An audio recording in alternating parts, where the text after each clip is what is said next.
Well, now on this final special anniversary series, I have the pleasure of chatting with a very charming and talented person. Of course, I'm referring to Hildegarde Usselman. You know, I've known Hildegarde for a good many years. In fact, I knew her before I came to work here at the station. She was working years before I got here. Hildegarde, there's an old saying that you always save the best till the last. So, you're kind of the dessert on this special party that we've been having here for the past 2 weeks. Nice to be able to talk with you, and first let me say that you were the original and first full-time entertainer ever hired by the station. Now, when did you start, Hildegarde? Well, Ken, I think that I started, I'm just trying to think, I think it was about 1922 that I used to drop in at the old garden studios, and somebody would say, will you fill in 15 minutes for me? And I just sit down to the piano and fill in, and maybe Dave would come in and he might sing a little, and Manny might sing a little, and in those days, why nobody got paid anything, we just had a lot of fun. Well, now there was no organ in the old studio. No, there wasn't. Piano. All piano. Now, tell us about your first starting to play the organ on the air. Where did that originate? How did you do that? Well, of course, I was the state organist at the State Theatre, and then when the talking pictures came in, why, Earl Reinecke called me and he said, Hildegarde, how would you like to come and work at the WDAY, a full-time job? And so, of course, I was kind of thrilled because I've been out of work. Sure. So that's really how I started on the organ. Okay, now before we get too far into this interview, Hildegarde, I want our listeners to find out more about you. Now, you were born where? Out in the western part of the state? No, I was born in Eureka, South Dakota. Oh, you're South Although Dakota I have gal. no birth certificate to prove it, so maybe I wasn't even born. I thought you were originally from around the Bismarck-Mandan area. No, I graduated from high school in Mandan. That was my hometown. And then what were your plans? Did you ever think that you were going to go into radio, or did you have other plans? Did you want to be a secretary, or what? Well, I had no idea. I'd played for pictures, silent pictures, and in the summertime when I was going to school, there's no child labor laws, and of course I love to do that. Now, did you come from a musical family? Were your parents musical? They were? Very. My mother used to give lessons, and she was the kind that everything was had to be read by notes and all methodical.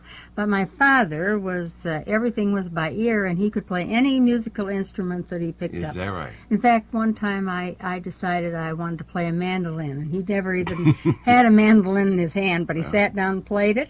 And he used to take me to the shows, and if we heard the theme, he'd come home and sit down and play it by ear, and then I'd sit down and play it by ear before I knew a note. It all came natural to you. Well, I think it must have. Now, you studied at McPhail's, too. Yes, I did, with Eddie Dunstetter. Yes, a fine organist. Yes, very good. I used to go down about once a month for a long, long time. And Eloise Rowan, you probably know her.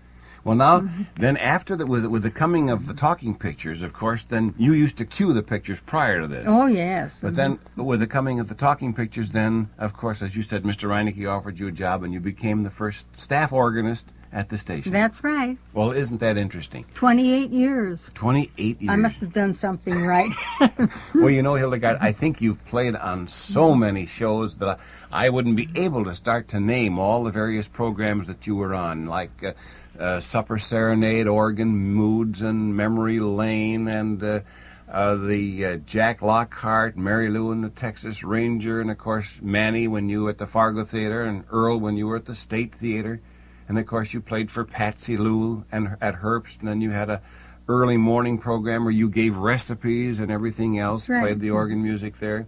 And then you were the late lady of the evening. I can remember that was around about 10:30, 11 o'clock. Right. The late lady of the evening, and you played. And you let me announce that, too. Do you remember, Ken? Yeah. You asked me if I thought I could, and you did. I said I'd like to try you anyway. Did. And then you played for such singers as Louise Murray Headland and so many others. Well, just so many that we can't remember all of them, and we don't want to try and take too much time on that. Now, tell me, you were also on the much publicized program of The Conversation from the Airplane to the Ground. Right. You were at the State Theatre tied in on that, were you not? That's right. Earl Reinecke and I, we were doing a program from the State Theatre, and Julius Hetland and Dalton the Measurer were in the airplane, and we lost contact with them. And so we just sat there, Earl ready to talk. Earl did all the talking, but, we talked back and forth. And he was talking the airplane. Now, this is the first time in the history of radio that anything like that had been done. And this was done in Fargo, North Dakota. That's something. And Judas, as I say, was up in the plane with Dalton. But Dalton got sick in the plane. And so that's where the silence came in. Oh, I see. You filled in for him. That's right. And we filled in for him. Well, Hildegarde, I remember you're playing on the Kiddies Club program. Remember, with all the little kids, we started them when they were about 5 years old, and we kept them until they were about 12. And then when they were 12 years old, they graduated from that show and went on their own, like Jeannie Alm started on the Kiddies Club. And when she was 12 years old, then, of course, she got the show of her own. But you used to play for all these kids, and that wasn't easy, was it? That was really one of the hardest jobs I did, Ken. You know, lots of times you couldn't depend on the little ones to remember what they were supposed to sing, and sometimes they'd start at the end of their number, and all of a sudden I'd realize that they were finishing up instead of the beginning, and so then I had to try to get them back on the track again and start at the beginning of their number, and then they'd sometimes skip the whole middle and go to the end. So, as I said, that was really kind of a nerve-wracking thing, but it was kind of fun. It was more or less of a challenge. And you know, a funny thing, I see people now, and every once in a while somebody says, you don't remember me, do you? And I have to say, no, I don't like to do that. But they said, well, you used to play for me.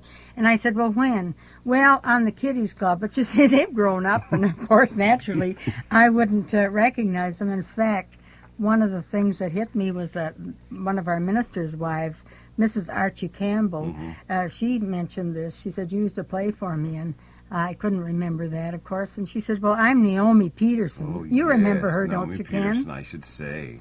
We had a lot of good kids. Hildegarde, I want you to tell a story about an incident that happened at the Orpheum Theatre when some show was coming in here, and they were looking for somebody to play the program. Tell us about that. That's a real cute story. Well, Ken, this is when I first came to Fargo, and I used to be around at that time it was the Stone Piano Company. It's now DeVoe, you know. And so that's where the musicians were all kind of met. And so somebody said to me, you know, they're looking for somebody to play this rather difficult score over at the Orpheum Theatre. It was for a picture called Nightwood Wasn't Flower. It was a costume picture. And Marion Davies was the big star in that. And so I said, oh, I don't know whether I want to or not. Well, they tried out several musicians on it in Fargo. And so anyway, somebody said, oh, please go over and try. So I went over and I took a look at this manuscript. And as I said before, I was really pretty good at kind of playing by ear and faking. This is what reminded me when you said about your dad faking. Yes, so this is reminding me of the story. Go ahead. I'm sorry to interrupt you, but that's what brought it to my mind. Glad to have you. And so I looked at the score, and here were all these little dots and dashes above the ledger line. Well, I couldn't read them. It's no wonder nobody else could read them. But anyway, all these real, you know, conservatory musicians, but I just, you know, when you're young, well, you'll try some anything, of these things. Yeah. So I kind of faked it through and got the job, and that I landed the job for good. That's what I think was so funny about you faking it, looking at all those little notes up there and knowing that you're not going to do it. Well, actually, you know, they really look just like fly specks. I don't believe anybody could have read them. But as I said before, just having that much confidence when you're young. Yeah. I couldn't do it now. Well, when you I'm mentioned sure. your dad faked, that's what made me think of that Orpheum story. You know, I've always enjoyed working with you, Hildegarde, and I recall quite vividly our program called Memory Lane. Oh, that was so much fun. In fact, Hildegarde selected almost all of the poems that I read on that show, and she'd come to the studio a few minutes prior to airtime, and here would be the poems. She'd have them all cut out and pasted in a special book that she had made up for me with the title of the show and everything. And here would be 3-4 pages of these poems, all put in there and marked and dated so that I'd know when we were going to use them. And then she'd get up there and play that background music. And it seemed that no matter the type of music that we needed, she would have the appropriate tune, not always in front of her as far as the score is concerned, but she had the tune in her mind and in her head. She'd fake something and she'd improvise and she'd stretch or she'd shorten whatever we had to do. And Hildegarde, before we bring this little interview to a close, I want you to favor our listeners with some music now. What would you like to play for us Well, may tonight? I just say one thing, Ken, that when we did this show, Memory Lane, I've had people say to me, oh, I just loved Ken's poetry, and they did enjoy that because it was kind of a quiet hour, you know, and it really was such a pleasure to work with you, and it was always a pleasure to work with you here at WDAY. Thank you. Everybody was always so wonderful to me, and I really missed it an awful lot when I decided to retire. I missed you coming down that hall Oh, on the thank floor you, of the Black Ken. Building. What you going to play for us, darling? Well, I thought I might just play maybe some excerpts of some of the theme songs that I had used through the years. How's that? Very, very Just good. a short little bit. And I want to congratulate WDAY, all the people, all the fine people here for this Thank on you. this 50th anniversary. Thank you. And now, here she is, the one and only Hildegarde Usselman.